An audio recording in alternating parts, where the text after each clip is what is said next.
Taking the time to be with us today. For those of you who are not familiar, here at National PTA, our mission is to engage and empower families and communities to advocate for all children. We are an organization of nearly 3 million members working together to make every child's potential a reality, and the nation's largest and oldest child advocacy association. Now, we're very excited for today's conversation, the first in this year's Transforming Family School Partnerships with the PTA National Standards webinar series. As Daniel mentioned, we're so happy to be partnering with IEL on this, and also want to just thank you all for taking the time. So we are all here today, probably one singing from the same hymn book, because we know families are essential partners to providing a high quality education for every student. And based on decades of research, we know that students whose families are engaged are more successful. And we know that teachers in schools are also better off if they take the time and invest in engaging their families. So the question for us is no longer really if family engagement matters, but how we can do it in a way that helps all of our communities, schools, and young people thrive. So that question is actually why over 20 years ago, National PTA created the National Standards for Family School Partnerships. These PTA national standards set the bar for how we all should work together to support student success. Since their initial creation, the PTA national standards have been used by countless districts, state education agencies, PTAs, even the U.S. Department of Education at a time, and our own Schools of Excellence program. Last year, as Daniel mentioned, we were thrilled to be able to update these national standards to reflect current research and best practices, as well as the perspectives of over 600 families, caregivers, youth, and educators that shared their ideas with us about what they want for family school partnerships in the future. So for those of you who are not familiar, we'll take just a quick second to go over the national standards, and then I will turn it over to Kwesi and our wonderful panel to really get into the meat of conversation. So the first standard is about welcoming all families, which envisions the school treating families as valued partners in their child's education and facilitating a sense of belonging in the school community. The second standard is about communicating effectively, which pictures the school supporting staff engaging in proactive, timely, and two-way communication so that all families can easily understand and contribute to their child's educational experience. Third is supporting student success, which focuses on the school or PTA building the capacity of families and educators to continuously collaborate to support kids' social, emotional, and academic well-being. The fourth standard is about speaking up for every child, which centers the school or parent advocacy organization like the PTA, really affirming family and student expertise and voice so that all students are treated fairly and have access to the relationships and opportunities that will help them thrive. The fifth standard is about sharing power, personal favorite, which envisions the school partnerships with families in decisions that affect their children, and families and schools together work as a team to really co-create and influence the policies, practices, and programs in the building. And then the last standard is about collaborating with the community, which aims for the school to partner with community organizations. I know we have a number of great community schools folks in the audience today, to connect students, families, community experts, with one another around a variety of learning opportunities. So if you're interested in learning more, we encourage you to check out pta.org/standards. You can also learn more if you haven't seen this webinar series before. Daniel will pop the link in the chat for you so you can catch up on some of last year's programming. So this year's continuation of the series will dive deeper into some specific topics that really cut across all of these 6 standards, with a real focus on highlighting systems related to family engagement, systemic issues through panel discussions with our leading practitioners, researchers, and policymakers. Today's session is really going to highlight ways that districts can navigate and sustain funding for family engagement. We've invited 4 incredible individuals to have a timely conversation around the elementary and secondary school emergency relief, or as colloquially known, ESSER funds, that are expiring at the end of the year. I'm excited to hear about all of this wonderful work. And to do so, I am going to turn the conversation over to our wonderful moderator today.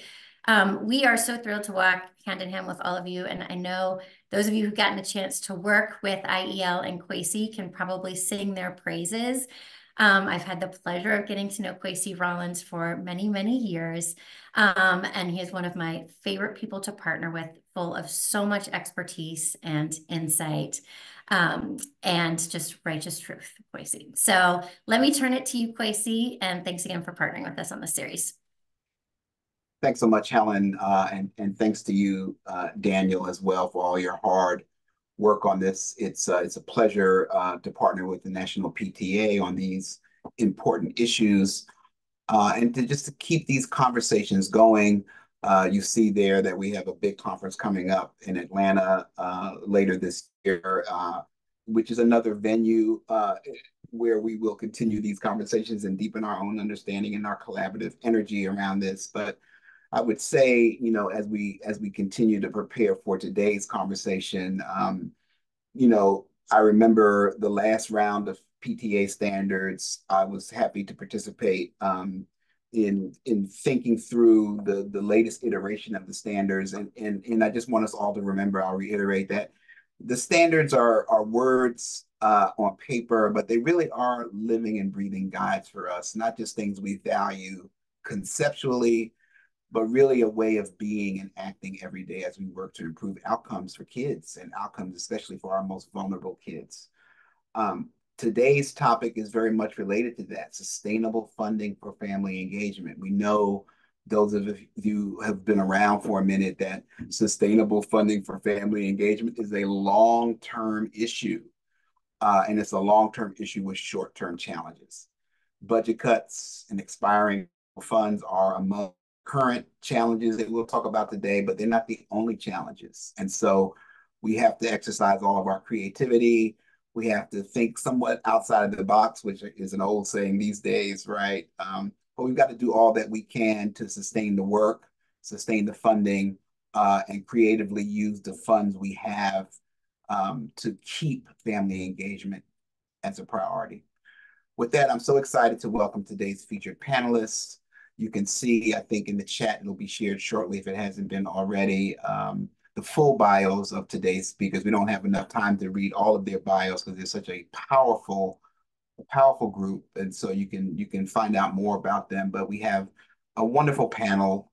Laura Anderson is the Associate Director of Edunomics Lab at Georgetown University, and in her role manages the center's operations, leads research and special projects, and supports training.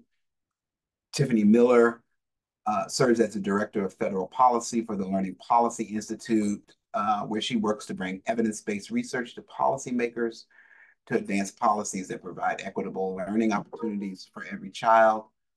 Tracy Hill, Executive Director, has been holding it down for Cleveland Metro for so long in terms of family engagement. Executive Director of Family and Community Engagement for Cleveland Metro District, and also is an active member of IEL's District Leaders Network on Family and Community Engagement. And I don't mind also adding that she was one of Ed Week's first 5 leaders to learn from in the area of family and community engagement. And she certainly continues to be a leader to learn from.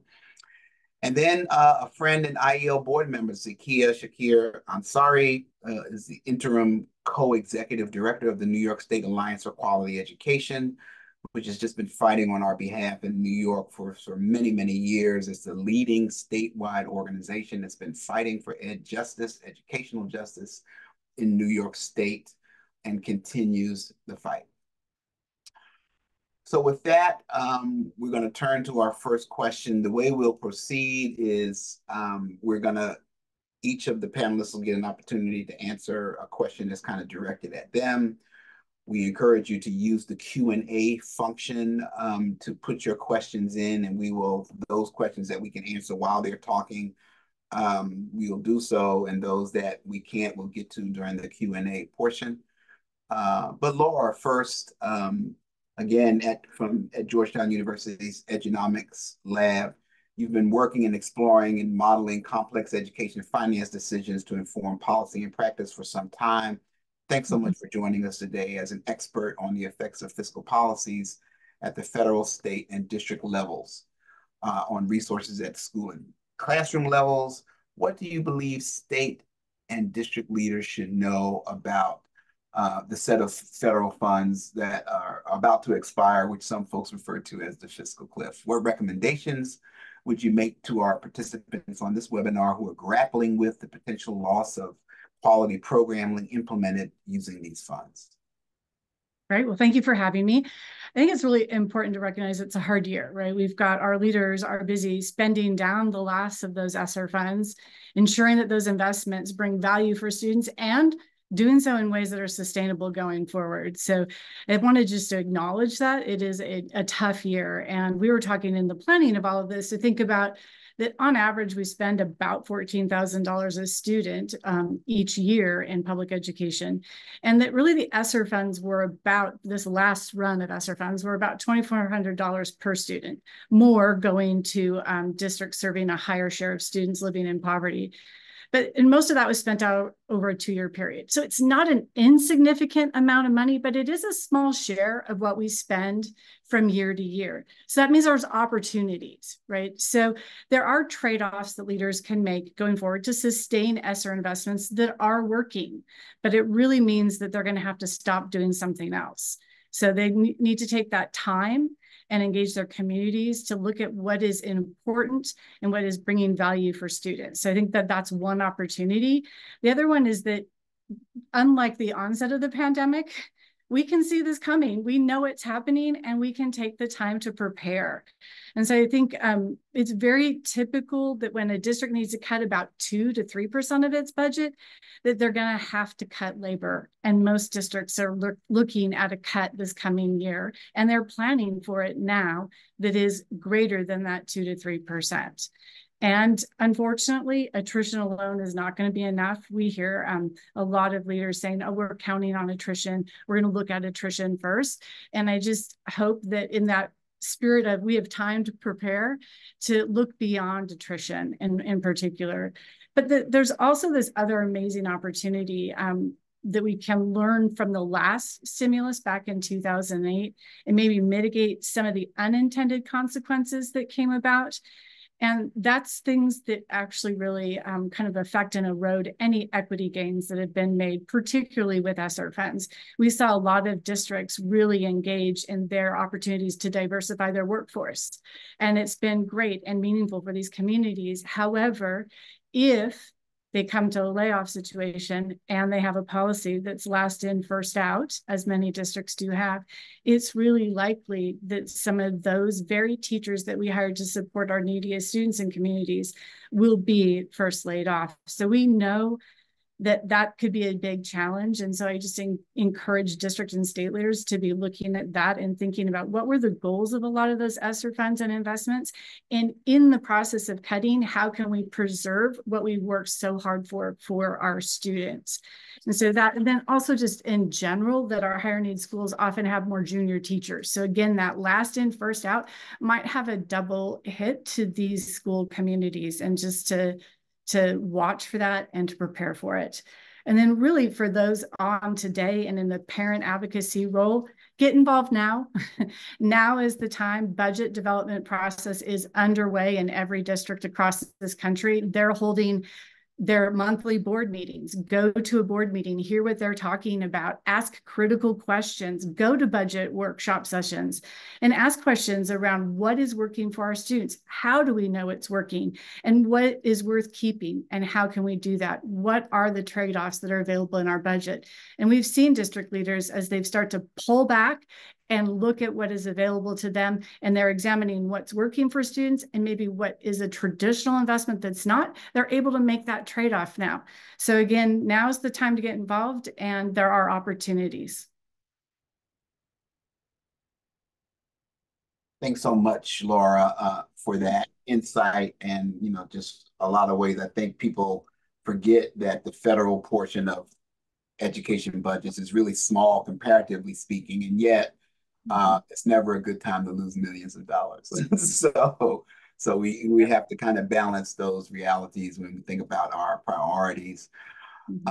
Next, we're going to talk to Tiffany Miller, who's the Director of Federal Policy at the Learning Policy Institute. And it's been a good number of years working on these kind of issues and thinking about how to apply research to practice with an emphasis on equity. Tiffany, with this imminent gap in funding for district initiatives, a lot of education systems are seeking ways to maintain the investments they made with their federal dollars. Are there any federal level funding avenues that district leaders can look into to help bridge this gap? And also, when you think about current or future federal policies, what should leaders be aware of heading toward this new period with expiring funds? Thank you for that question. It's a very important one, and we're all friends here. So I'm going to be honest.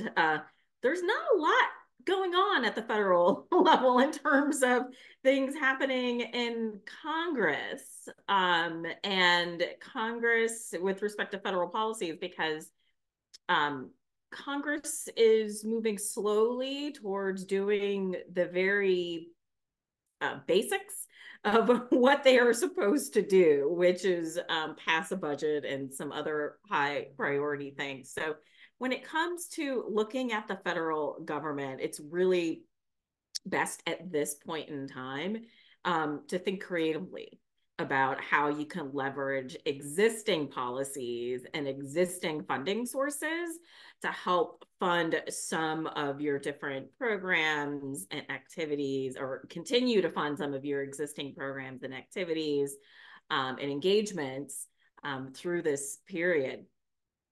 As you said, Kwesi, the federal government really invests a very small amount of money towards education. When you think about the overall budget for this country, and you think about how much funding goes into educating students, building on what Laura said, of that per pupil amount of spending, really only about 10% of federal funds actually go to funding education. The majority of the funds come from the state and local level. So like Laura said, it's incredibly important, especially right now, as districts are starting to think about their budgets or building their budgets.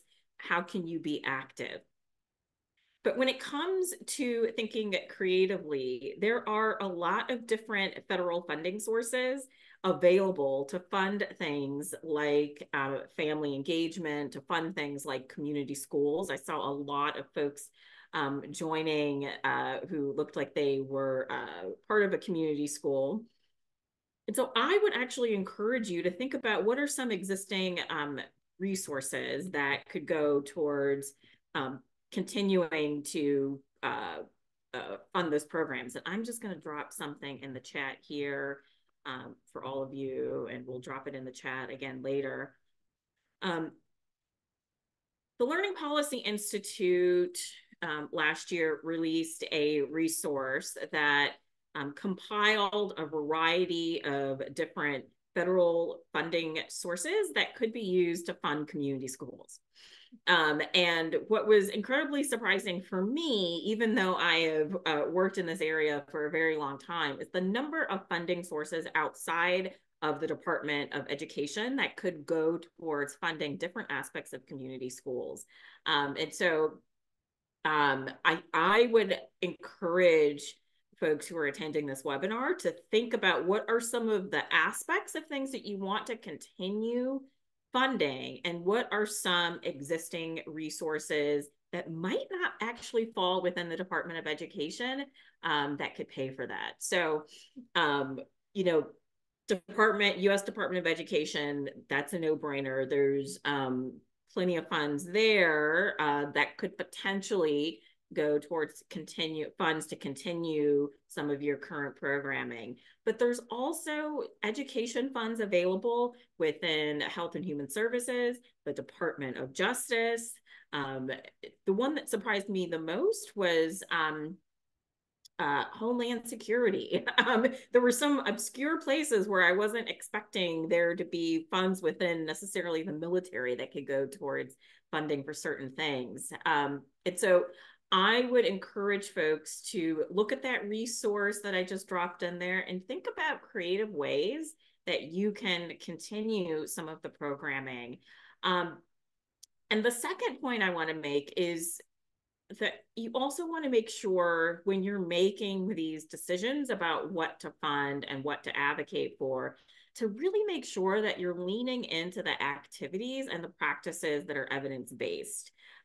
Places where you can really show that the implementation and the outcomes for students and for families have proven results and a proven track record. That only bolsters your argument when you're going to policymakers, when you're going to your district leaders, advocating for certain programs. When you're able to have that evidence base and that data there to help you make that argument, it's really hard for folks to push back against that.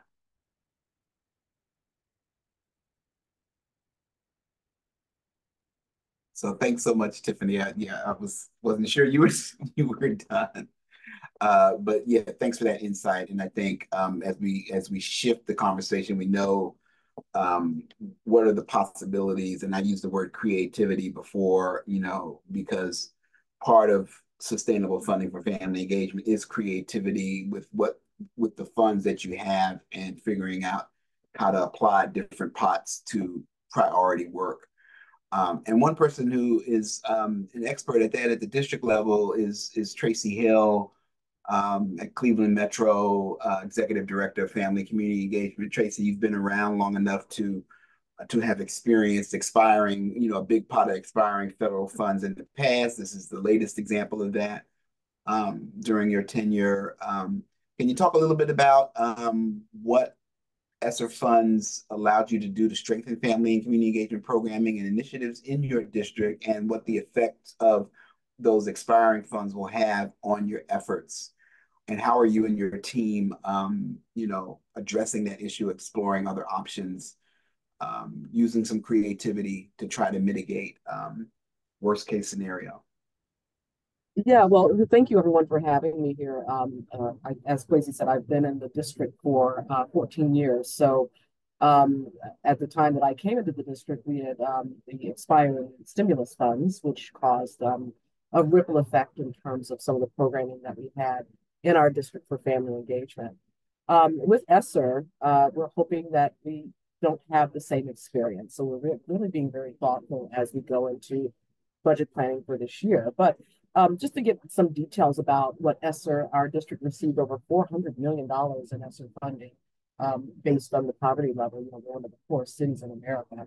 But what it allowed us to do for our families and for our scholars was actually to distribute technology to every household of a CMSD child, a Cleveland Metropolitan School District child in the district, in the city of Cleveland. So we established a one-to-one laptop program, again, because we were remote for almost over a year, and wanted to make sure that all of our students had access to learning through synchronous and asynchronous learning using devices.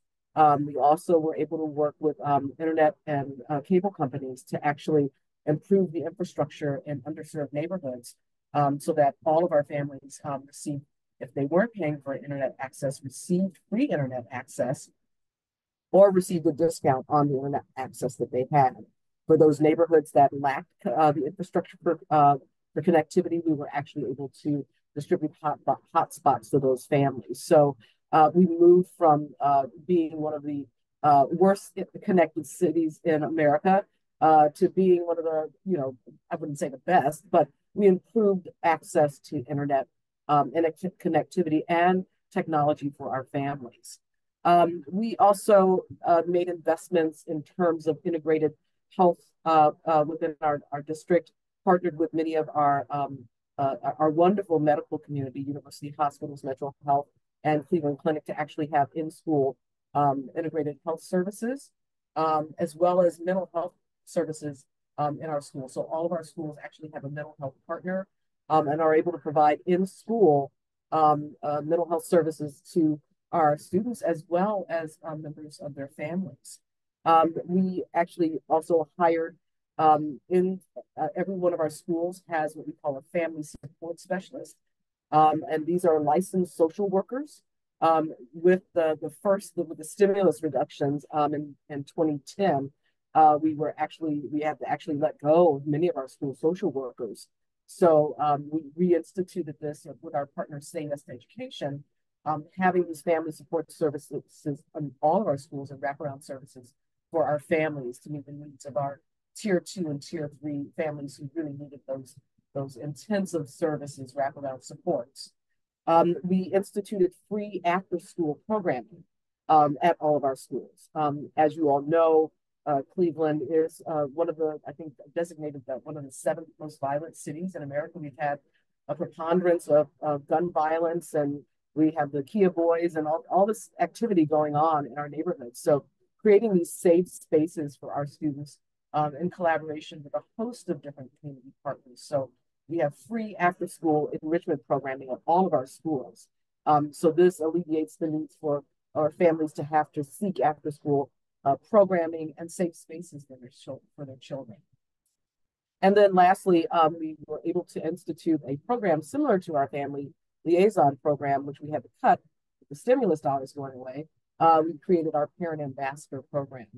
And this parent ambassador program is where we actually have parents of students who are in that school be an ambassador for other parents. So they work to create in-school and out-of-school parent networks of support. We've trained them in how to conduct parent cafes, which is an evidence-based program out of Chicago, Be Strong Families. And then they just help in terms of assisting with creation of resource centers and creating that more welcoming environment. And being able to host a variety of different workshops and offerings. One of the things that we discovered when we went remote was that virtual family engagement programming works. And we began to use that as a tool. And when we're thinking about parent university programs, it's a combination of in-person and virtual opportunities for our families. Because in doing that virtual, and now that all of our families have internet access and devices in their homes, we removed those barriers of transportation, childcare, and providing meals. So we've really done some very creative things and to enhance our family engagement programs here in our district. In terms of, losing the funding, one of the things is that we are Title I, fully funded Title I district. So we will still have access to our Title I funding, and a good portion of that does come to support our family engagement efforts in the district. We do have many philanthropic partners that we will be looking to actually help with our funding, but looking at decreasing some of our non-personnel expenses, as well as some reductions in staff. I think all of us have come to the realization that we want to preserve funding and opportunities at our schools, where we're looking to make the cuts in our district is at the central office level. Thanks so much for that, Tracy, and for all of your hard work over the years. So next, we're going to hear from Zakia Ansari, who represents the Alliance for Quality Education, a coalition mobilizing communities across New York State and working to ensure high-quality public education is provided to all students, regardless of zip code. Zakia, thanks again and welcome. Thanks for all of your years of advocacy on behalf of students across the state of New York.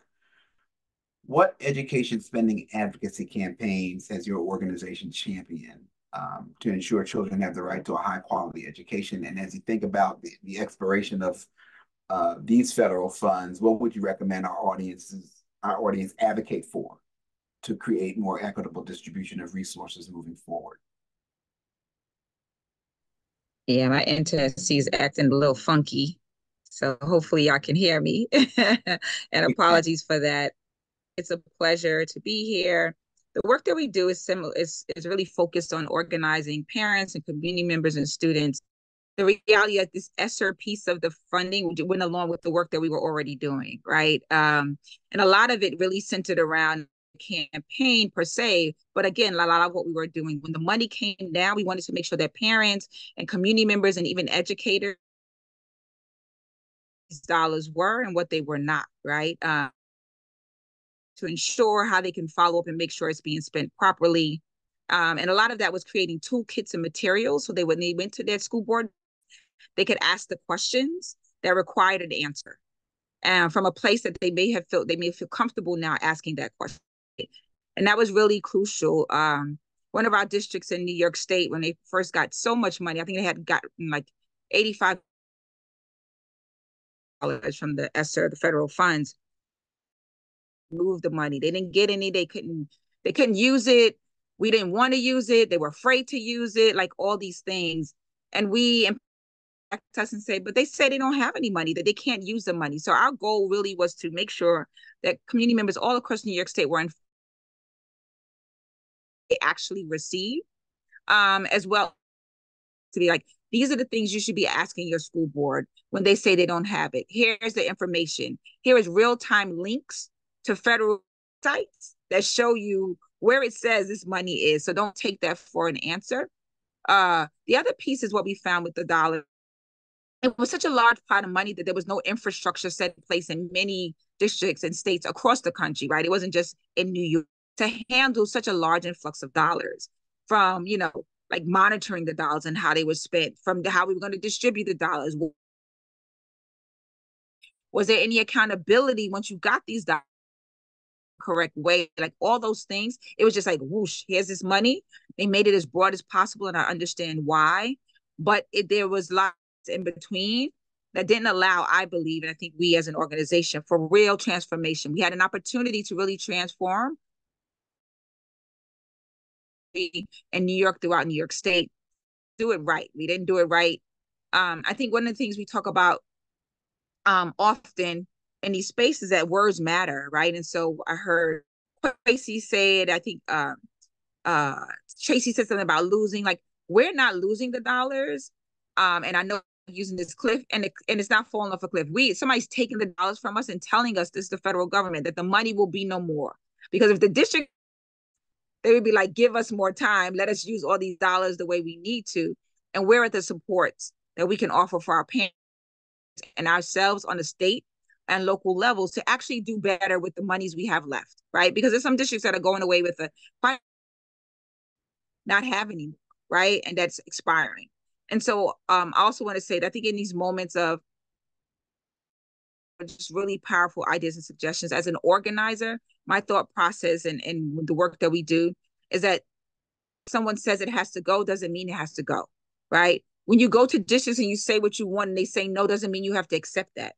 And it has to be engaging more than just the small circle that you have, engaging the parents and community members that you think are loud, and oh my gosh, they come to school with rollers, and oh my goodness, what am I going to do? Those are the people that you should be engaging, because they know everybody in town in a way that not only for them, which is children or other children, it may not come across that way for end of that, but ultimately that's what it is. But how do we utilize those folks to know everybody so they understand it? Because guess what? One thing I know for sure, when parents and families, young people know what's good and what's working in their schools, and someone tries to take that away, they will fight tooth and nail to keep it, right? And that goes for providing services to the actual programs that exist. But when we don't know and we're not sure, and the propaganda machine is going, and things in the media are saying, well, that program wasn't great, or that person was this way or the other, we won't just settle for what we see and what we know. We will know because it will be things that our children have experienced, right? And so the work in itself, continuation of what we had already been doing, which families knew exactly what was going on, and creating a plan. And we also created reports based on the responses from parents, because we say parents don't want this, we say students don't want this, we say families don't want this, but guess what? They never talk to them.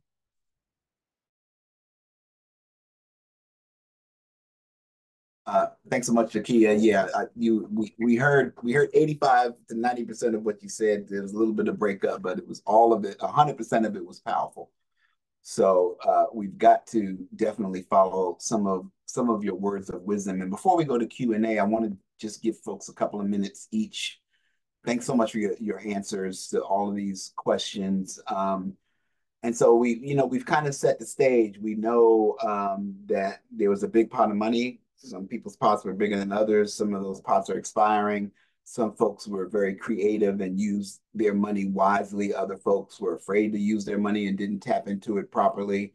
As we think about how we kept this conversation, can each of you just talk a little bit about what you've understood about the impact of the funds that had in transforming some approaches to family and community engagement, and what are the things that we should definitely keep from this, that regardless of the funds expiring, we can't let some of those practices expire? And then lastly, attendant to that, what advice would you have for our audience in funding and sustaining the work? So I'll start where we began with Laura.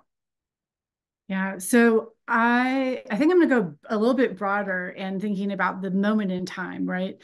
And what has ESSER really enabled. And one of the things that we think was really powerful was the requirement under the final tranche of ESSER, the third tranche that we're all really talking about right now, was that meaningful consultation component. The districts were required to go out and to connect with their communities, and some of them did it really, really well, and others maybe a little bit on, kind of an afterthought.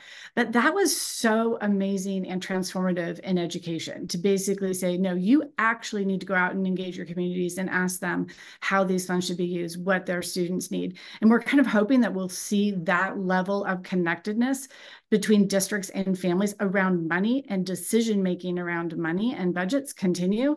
But then also, and this one is a little bit more unfortunate, that as districts have experienced declining enrollment, they're actually learning how schools receive their revenues. They're learning that when we have fewer students in our schools, we will get fewer funds from our state. And as hard as it is to digest that, we think it's so incredibly powerful that people are understanding finance and education, and how does the money flow to our schools, and where and when can we get involved. So again, my advice would be get involved now, figure out what's going, what decisions are being made, ask those critical questions that we've all been talking about. What's working for our students? How can we sustain it? What are the trade-offs that are available and the other resources that we have? So those are our transformative moments from the ed finance side. Thanks so much. And Tiffany, what would you add to that? And I'll throw a little extra thing in there, but somebody asked a question about community schools in the chat, and I just wonder from your own perspective, what are aspects for those folks who are implementing a community school strategy? What are some ways in which that might be able to help sustain good family and community engagement? Yeah, absolutely. It's a good question. Thank you for asking. In thinking about in the way that I'm going to answer that question, I also want to build on what I've heard from some of the other panelists, in particular with Zakia, and thinking about the no, it doesn't necessarily need to be a no, and how to push a little bit more to get what you want. What we are seeing, what we are starting to see, is that districts and schools were able to make pretty meaningful investments in things that we knew were important and needed all along. When you think about equitable funding and you think about equity, you have to keep in mind that this isn't something that just popped up in March of 2020 when the pandemic hit. There were so many places, so many students, in particular, students living in poverty, students who were the furthest from opportunity, were so far behind and were never receiving equitable funds to begin with. So this is not something that just all of a sudden appeared. And so, I'm struggling to answer that question, because I feel like in many ways the funding, it didn't even bring per pupil funding in schools on par with what they needed to begin with. And so it's hard to say that you know, we have seen things work well. We have seen tutoring be incredibly helpful. As Tracy said, we are seeing a lot of success with after school programs. But these are things that we already knew years ago that were needed. And I struggle with, you know, is it fair to say to what extent this funding was a success and had an impact when we're talking about communities that have always been behind, and the funding didn't even necessarily behind with respect to equitable funding, and weren't necessarily on par. And so we are seeing a lot of success with after school programs and with tutoring, and I would definitely lean into some of those tools that are and things that we know have been working really, really well for students. And, you know, I'm hearing a lot at the federal level that it's important to, you know, just ask if they're making cuts at the federal level. You know, people are nervous to ask for increases in funding. And, you know, I'm an advocate who believes that you ask for what you need. And it is up to the decision makers to decide how to fund that. That, as an advocate, that is not your problem. You are advocating for what is needed for your community, for your families, for your students that you represent. And with respect to community schools, we are seeing that community schools really were designed to meet a moment. And for folks who have been working in community schools and involved with community schools for many, many years, knew that when the pandemic hit, we really saw a model and a strategy that was designed to meet the moment. That a strong, successful community school was already had strong family engagement. So they were just doing what they were already doing before the pandemic hit, but they had those connections in place so that they could do that in a different way. They were already leaning into, you know, different ways to feed students. A lot of them were already so connected with the communities, with the families. And so what's great about the community school strategy is that there are these different supports, pillars, however you want to define them, strategies that were in place that were really there to meet a moment. And we are moving out of the pandemic and we're still seeing that need there. And so it's just incredibly important to keep pushing and keep advocating. And those are, that's my one next step that I'm leaving with the panelists, is to keep pushing. Thanks so much for that, Tiffany. And that's great advice. Tracy, I wonder, and you spoke eloquently about what you got out of the use of the funds, but you've also been one who has had to do more with less for a good portion of your career. So what advice do you have for folks in your position who are district leaders and others who are needing to kind of advocate on the community's behalf from within? Well, I would say that you really need to be able to evaluate what you're doing and show impact. A lot of times people say, well, we need funding to do this and we need funding to do that. That's one of the reasons why you really need to think about evidence-based strategies. You need to think about how you're collecting data, you're utilizing surveys and feedback from the families that you're engaging, because the family voice matters. You know, we have the saying here that we don't do things to people or for people, but with. We do things with our families. So our families' voices are very important in terms of the strategies and structures that we've developed here. I would say, you know, in our city, we have very strong community support.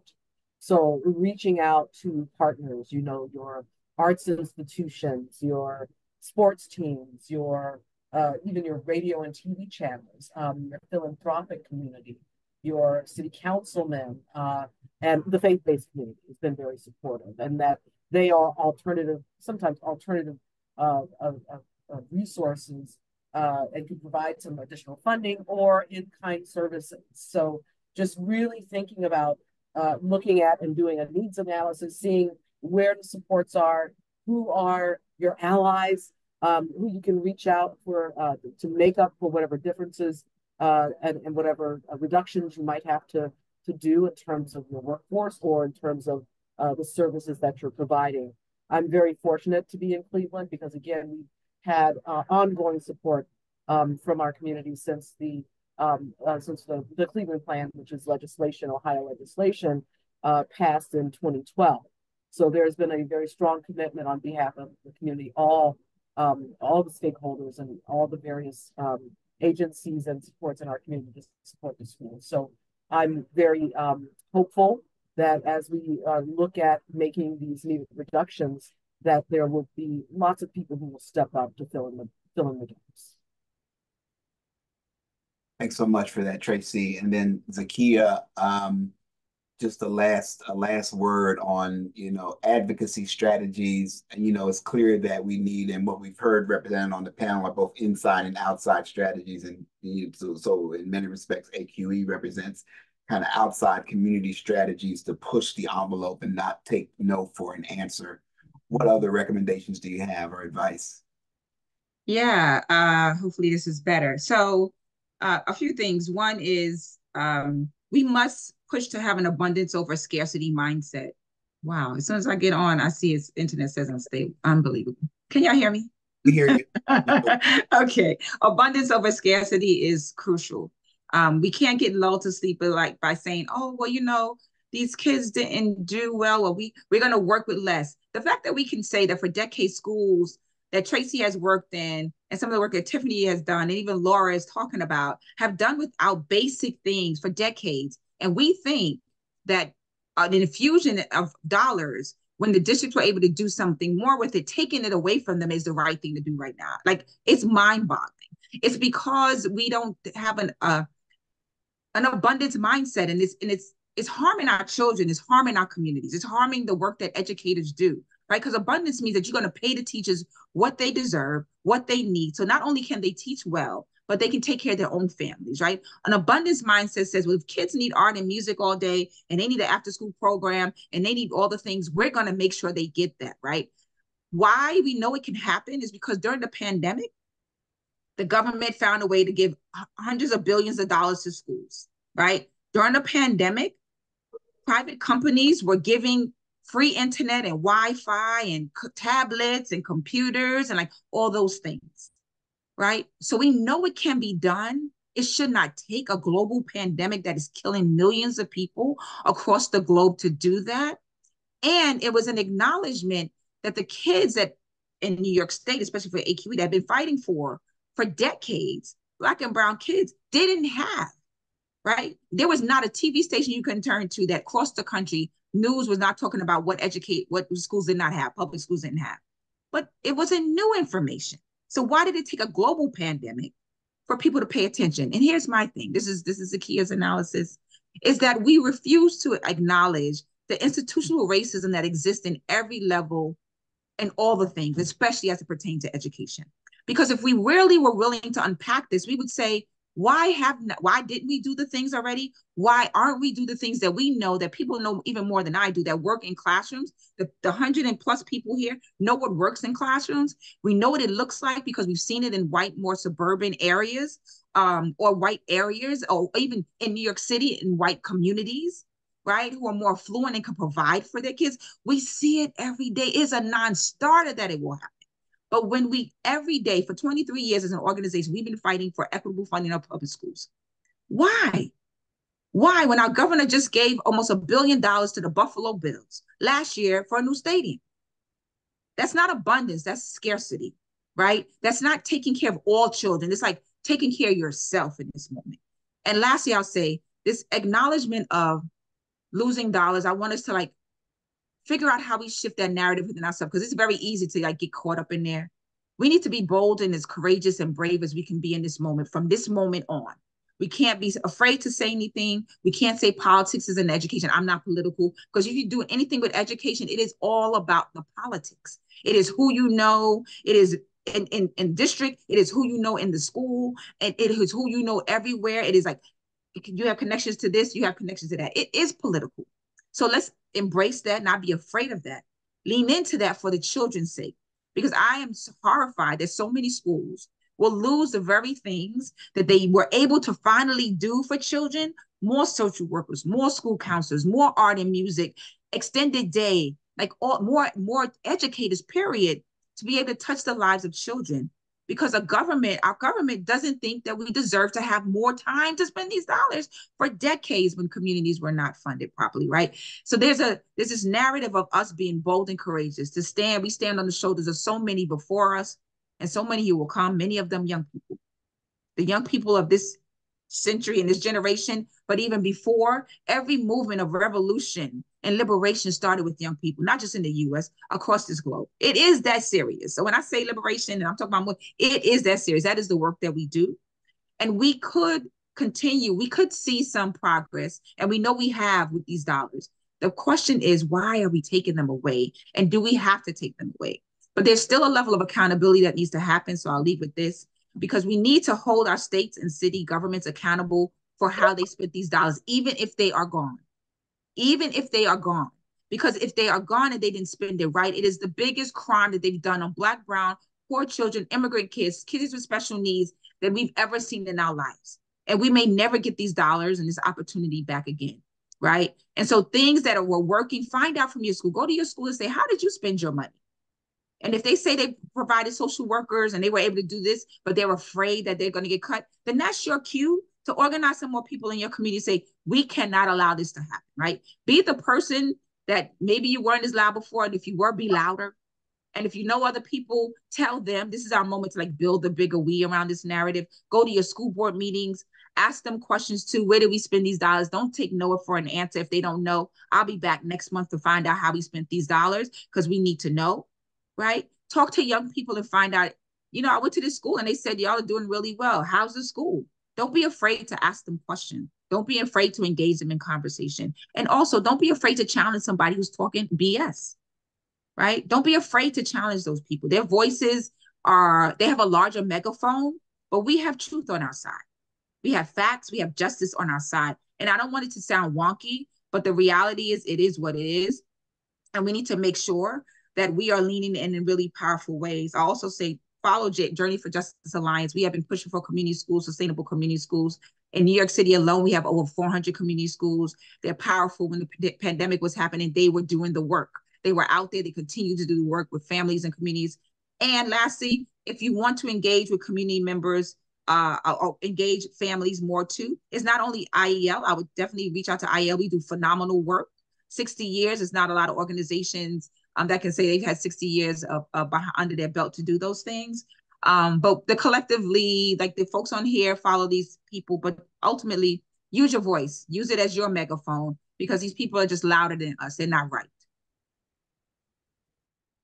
Wow, I hate to call them anybody to come on after that, Sakia, and thanks so much. We do need, part of the power of these webinars is that we want folks to go back and be inspired. And you said something that I think we can all take to heart. We need to build a bigger we. And that is what we always had to do anyway. We got to expand the we. If we can't fight at the level that Zakiya is fighting within our district, we got to find and partner with people that can fight outside of our district, etc. We're going to go to Q&A right now. We've got a lot of great questions. Not even sure which one to start with, but I know, Helen, you had an interest in talking a little bit about this question about how to think about funding outside of just the usual district and city money, but partnering with philanthropy. Is there philanthropy? Are there some other dollars that folks should know about and tap into? And if not, how should they go about finding out more? Sure. Thanks, Kwesi. I thought this was a really good question, because we can't really talk about sustainable funding without talking about all the different sources. And so somebody asked about foundation giving. I will pop in the chat a link. The Carnegie Corporation of New York did a landscape analysis a few years ago of over 70 foundations, and what they were funding and if they were funding family and community engagement. And I think they found at the time there was over $200 million from private philanthropy going towards family and community engagement. So there are a few big national ones to think about. I know Carnegie Corporation of New York is one, Heising Simons Foundation, Walton Foundation. I'll put that link in the chat and you can hopefully find a few other leads there, but it is certainly an option as you think about sustainability and a good way to partner, particularly if you are in a place where you might be trying something new, wanting to build, right, your own program. Sometimes private dollars can give you a little more of that flexibility, particularly when you're going near the start. Thanks for that, Helen. And so this next question is focused on data, and I won't point to anyone in particular, although Tracy talked a little bit about we need to demonstrate impact. And so part of how we demonstrate impact is not only collecting data, but collecting important data. And I know in our district leaders network, one of the things that we're grappling with is how we continue to make the case that family and community engagement is the answer to a lot of our complex problems like low enrollment, chronic absenteeism, et cetera. So before I call back on you, Tracy, I open to either Laura, or Tiffany. What do you think about that? How do we make the case that a lot of the ills, that a lot of the challenges districts have, family engagement is part of the solution, and that should be a point of contention? Is that a valid statement? Is that conjecture? Am I crazy? Well, I am crazy, but yes. Laura and then Tiffany. Okay, great. I'll jump in. No, I think you're right. I mean, the more families are involved, the research shows that the students do well and they do perform. I think it's how we get them involved, and we haven't traditionally integrated all of that into all the funding sources and all the activities, right? So there's like a family engagement pot that's over here, and then there might be another pot over here that's art, and there might be another pot over here. So I think helping the districts think about how all of that is interconnected. And I think that can happen at the budget season, right? Like if they are talking about, we want to make this investment because we want to reduce chronic absenteeism, being at that meeting and saying family engagement is doing that. Look at the success and bringing those data points for the students that are in those programs that you're continuing to advocate for. There's a tool that I'll throw into the chat that our team developed. We call it the grid, and it's an investment grid, and it looks like what you want to invest in, what are your cost factors, who are you serving, and it includes things around risk, right? And so mitigate one of the risks that could come up for a lot of investments in the district is that students are not coming to school, that their social emotional health is not stable enough in order to be at that classroom at that time. And that can be defined in these sort of investment grids and conversations during budgeting. It could be lift up as a potential solution and a continued investment. So that would be my suggestion. Such a good question and such an important one. I was in an all-day meeting yesterday where we kept talking about chronic absenteeism and the role that parents can play in that. And the conversation focused a lot on not only the role that parents can play to be helpful, but let's also just dig a little bit deeper behind why that student might not be able to get to school. Why in some places they are have very punitive consequences to students not going to school, either to the student or to the parent. So a child is chronically absent, let's fine the parent, let's bring the parent to court. There's all sorts of things that just don't make sense in terms of solving this problem. And so I can't remember which panelist had said, Zakiya, it might have been you, why don't we talk to families or talk to students? That is actually one of the biggest indicators to increase student attendance, is talk to them. So, it's so interesting. I was never a classroom teacher, but, for those of you who work with students, you have all said something over the years that research has finally caught up to, is that relationships matter. And so you all knew that as you were in the classrooms, and now the research is supporting that. And so when it comes to chronic absenteeism, talk with the students, engage the families. Is it transportation? Is it I was just reading an article the other day where a school installed a washer and dryer because there were a lot of students who didn't feel comfortable coming to school because their clothes were dirty. So they eliminated that as a barrier. So one thing, especially if you have a system of support for students, is that you need to actually just pull away the layer a little bit and find out what's going on.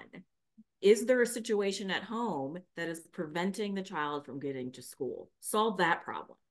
And then you'll start to see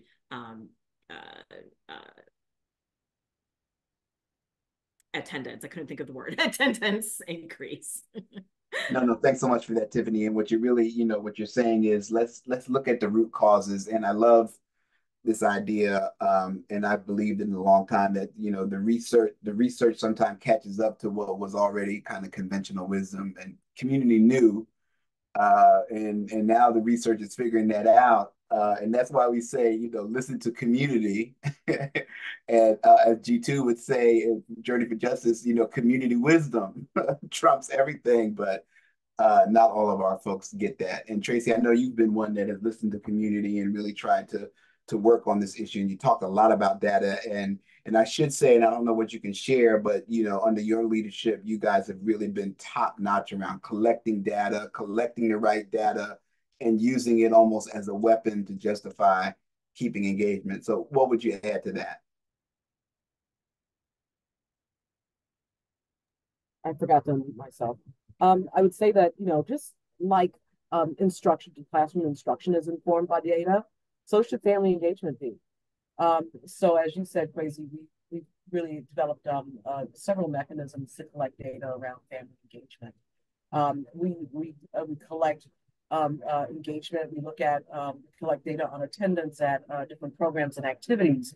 We actually look at the focus area. Is it connected to SEL? Is it connected to science? Is it connected to attendance? And then we've actually done a deeper dive into the data in terms of, we have in Cleveland some really high performing schools. Well, guess what? Even though those schools might be in one of the worst neighborhoods, it's because of their family engagement efforts. So we look at those standards, and actually we've developed a set of standards that we hope to implement in the fall for our district. But if you look at the first two, welcoming environments and effective communications, what we found is that those schools that are very cognizant and very intentional about how they welcome their families, how they communicate with their families, how they we had one school or several schools that actually monitored when they were doing like targeted engagement for students who were off track, that when they invited those families in and did some very activities that were linked to student data and learning, that those students did better. So when we see that, when there's that intentionality, when people take time to welcome families, build those relationships, we can't even say how important it is. Those relationships are the foundation of any strong family engagement. So again, making sure that you're collecting data on your programs, that you're actually surveying families, that your families are providing input in terms of the types of programs and activities that you're doing, that they, sometimes we have exit tickets where the families say, wow, this was really great, or this sucked. So it's really, again, letting the families drive that engagement and be partners in terms of planning, being partners in terms of outreach, being and communicating with families enhances any of the efforts that you're doing. So finding ways to track your family engagement, to collect that data. So again, you can show impact. And when you're able to show impact, then you can say, this is worth every dollar that is dedicated to it. So strengthening your argument to continue funding for your programs and activities.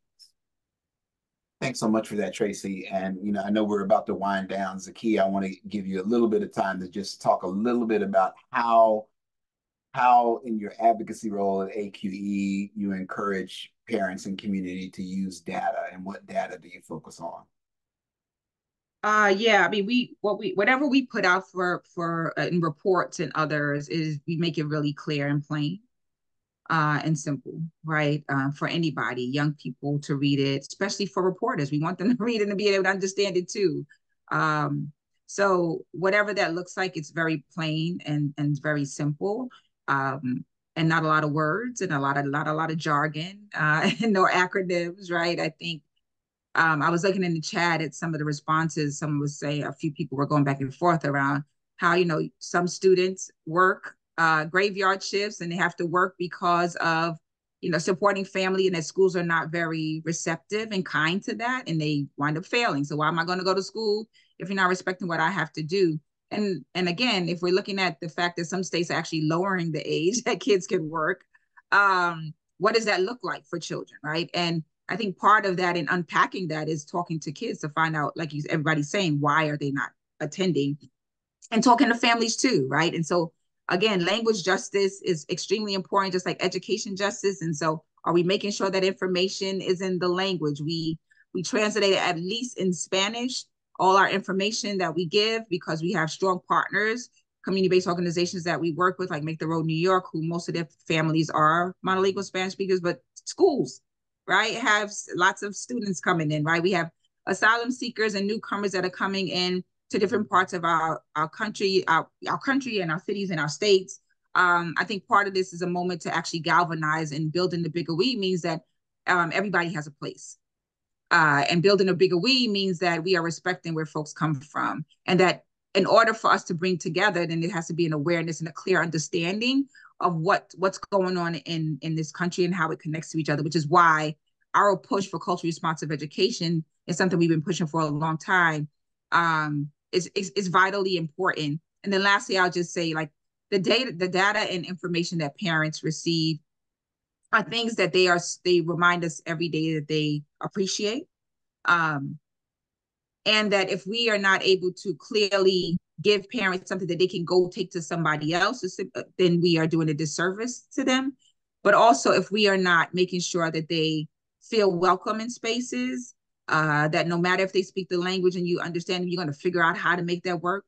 That young people, when they get in schools, that they are not penalized for doing something very basic like being able to take care of their families.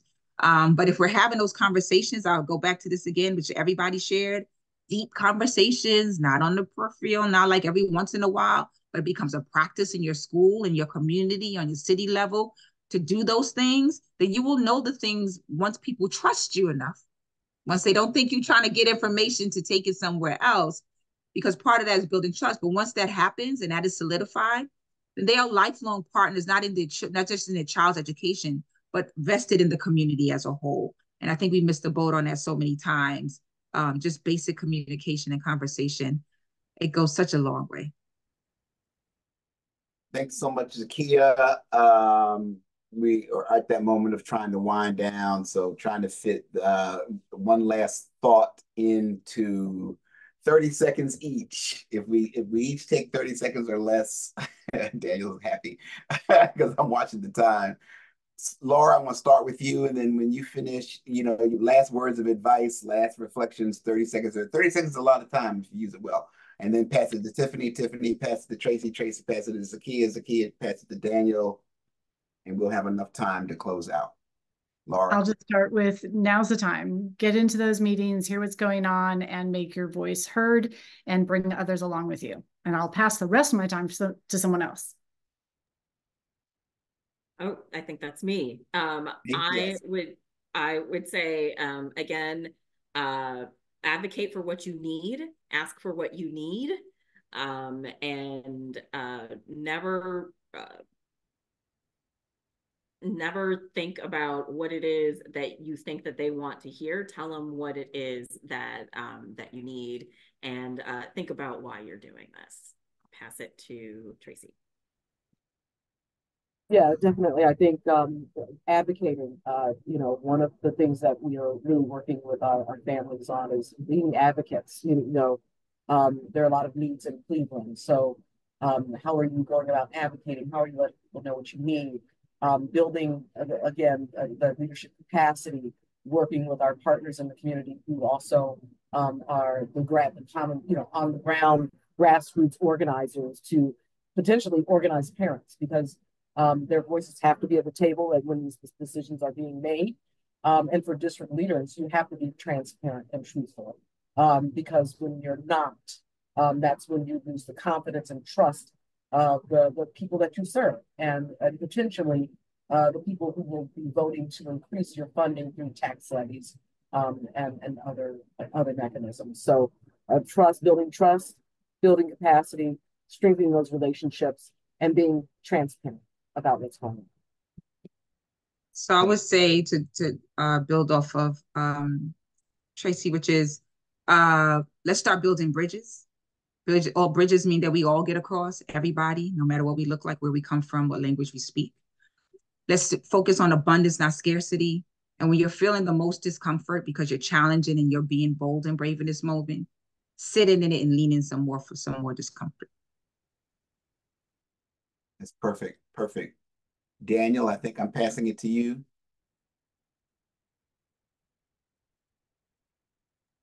Yes, you are. Thank you so much.